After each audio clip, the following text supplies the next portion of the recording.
How do you create what you want? Hi, I'm Marian Massie. I'm a clinical hypnotherapist and success coach, and I've authored this new book, Miracles, Karma, and Reincarnation, a handbook to purposeful living. And I wrote this book because I wanted to help people on every level. So how did I create this book? How do you create anything? It starts inside yourself, in your mind or in your emotions, an idea. Before an architect could build any building, they had to think, imagine, using the creative imagination. But did they stop there? No. Did I stop in my creative imagination saying, wow, I really want to write a book? No. You have to couple it with physical action.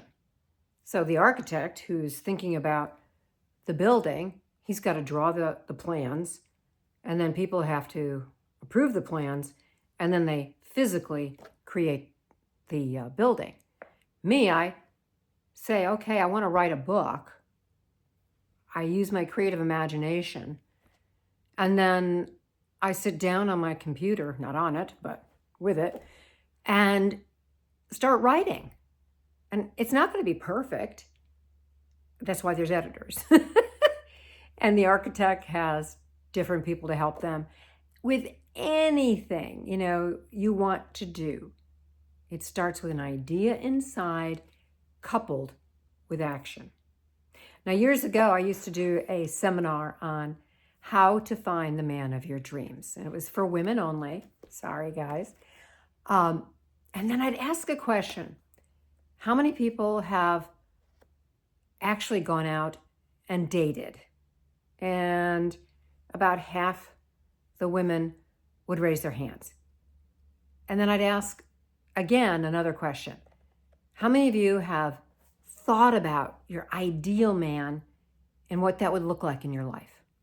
Again, about half, the other half, raised their hands. Now I ask the question, how many of you actually did both? Went out and dated and thought and did the inner work to create this? Nobody. Nobody did it. Now, I talk about how I found the man of my dreams after 2 divorces in my book. And this is exactly what I did. After my second divorce, I went, there's something amiss in my belief systems, something amiss in my emotions that keep creating the scenario over and over again. Because whether we realize it or not, the subconscious mind is creating whether you realize it or not.